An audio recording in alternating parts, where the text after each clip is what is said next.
ቂም የሚይዝ ሰው ግመል ነው እንጂ ክርስቲያን አይባልም። ግመል ስንት ዓመት ነው ቂም የምትይዘው? 7 ዓመት ቂም ትይዛለች። 7 ዓመት። አንድ ቀን የመታትን ጎድጓዳ ስፍራ ስታገኝ እንደው ልቡን ብላ ነው የምትጥለው። በ7 ዓመቱ እኮ ነው። ይገርማቸዋል። አፍርጣ ትጥለዋለች አድብታ ማለት ነው። ቂመኛ ሰው ግመል ነው። ቂም አንዳንድ ጊዜ ደግሞ ምን የሚል ወግ አምጥቷል። አሁን የዚህ ዘመን ሰው አዘምኖት ኃጢአትን እያዘመን ነው አይደል? በደንብ ምን ይላል? እኔ እኮ ቂም አልያዝኩም፣ እኔ ቂም ምናምን አልያዝኩም ያው እንላለን። እና ምንድን ነው ያዝከው ታዲያ?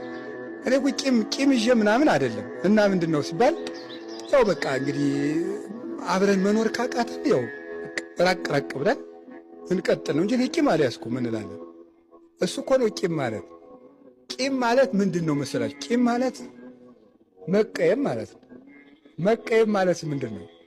መቀየም ማለት የሰውየው ስም ሲነሳ የሚረብሸን ነገር ወይም ሴትም ከሆነች እንደዛው ስሙ ሲጠራ የዚያ ሰው የሆነ ነገር በሙሉ ባለበት መድረስ አለመፈለግ፣ ውስጣችን መንገሽገሽ፣ ሌላ ሰው እንኳን ሲያነሰው ውስጣችን ርር ማለት፣ እንደሱ ማለት ቂም ይባላል። በሄደበት አለመሄድ፣ በዋለበት አለመዋል፣ እሱ ምን ይባላል? ቂም ነው። ሰውየውን ስናስበው የማይሰማን ጥሩ ስሜት፣ እሱ ቂም ይባላል። እንዴት አድርገን ይልቀቀን ነው። እንዴት አድርገን እንዲለቀን 3 ነገር ብናደርግ ቂም ይለቀናል ብዬ አስባለሁ። አንደኛው የሚለቀን ምንድን ነው? ሰው ወዶ ኃጢአት አይሰራም በሚል እስኪ በሉ ሁላችሁ በሉ እንጂ ድገሙ። አሁን እዚህ ውስጥ ከእናንተ መካከል እስቲ ሲኦልን የሚወድ አለ? አውጡ ያውጡ። እሺ የማይወድ ትወዳላችሁ?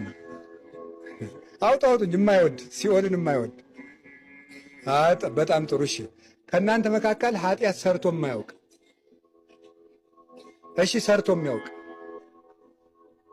በጣም ጥሩ። ሲኦልን ካልወደዳችሁ ለምን ኃጢአት ትሰራላችሁ? ሰው ወዶ ኃጢአት አይሰራም በሉ እንጂ ምን ማለት ነው? እንግዲህ አቅቶት ደክሞት ሰይጣን መከራ ብልቶት